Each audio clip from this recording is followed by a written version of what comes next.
सावन की शिवरात्रि के साथ भारत में मिनी फेस्टिवल सीजन शुरू हो चुका है। इस दौरान तीज, रक्षाबंधन, जन्माष्टमी और गणेश चतुर्थी जैसे प्रमुख त्योहार इकोनॉमी को बूस्टर डोज देते हैं।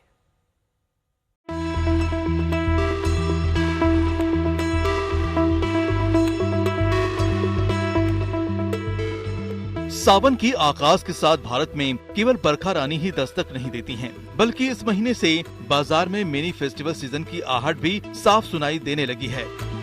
त्योहारों की शुरुआत सावन की शिवरात्रि और हरियाली तीज जैसे बड़े मौकों से होती है और ये दोनों ही बाजार को रफ्तार देने का काम करते हैं। अगर इस साल इनसे जुड़े कारोबार की बात करें तो शिवरात्रि पर पूजा सामग्री, दूध, फल और फूलों की बिक्री में 15 से 20% तक उछाल आया। वहीं हरियाली तीज के मौके पर साड़ी, चूड़ी, मिठाई और ज्वेलरी की मांग बढ़ी, यानी फेस्टिवल सीजन की शुरुआत उत्साहजनक रही है। आजकल की व्यस्त जिंदगी में धार्मिक आस्था, मनोरंजन और सोशल इंटरेक्शन के साथ साथ तीज व्यापार बढ़ाने के अवसर के रूप में भी स्थापित हो चुका है। बेटियों और बहुओं को ज्वेलरी देने के साथ श्रृंगार, पार्टी, मिठाई, केटरिंग, एग्जीबिशन, इन सब का भी चलन जोरों से बढ़ रहा है। इनके बाद अगले 3 महीनों तक भारतीय बाजार को अपने पीक तक ले जाने का काम कई बड़े त्योहार करेंगे। दरअसल रक्षाबंधन, जन्माष्टमी, गणेश चतुर्थी, दुर्गा पूजा, दशहरा और फिर दिवाली, ये वो मौके हैं जब भारत की खरीदारी अपने चरम पर होती है।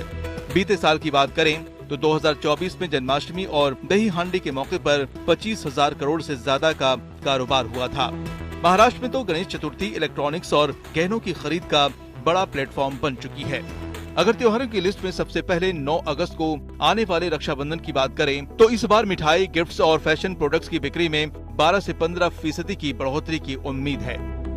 2024 में राखी मार्केट का साइज 12,000 करोड़ के पार चला गया था।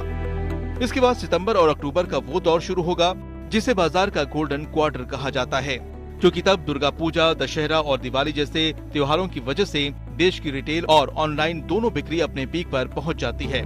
2024 में दशहरा से दिवाली तक 4,20,000 करोड़ रुपए का कुल खर्च हुआ था, जिसमें इस साल 10% तक का इजाफा होने की उम्मीद है। FMCG से लेकर गहनों और ऑटो सेक्टर तक सभी इंडस्ट्रीज इस सीजन में अपने साल भर के टारगेट पूरे करती हैं। फ्लिपकार्ट और अमेजन जैसे ऑनलाइन प्लेटफॉर्म्स भी इसी समय सबसे ज्यादा ट्रैफिक और रेवेन्यू दर्ज करते हैं। बीते साल दिवाली सेल में केवल ई-कॉमर्स प्लेटफॉर्म पर 1 लाख करोड़ से ज्यादा की बिक्री हुई थी और 2025 में ये आंकड़ा बढ़कर 1.15 लाख करोड़ तक पहुंच सकता है।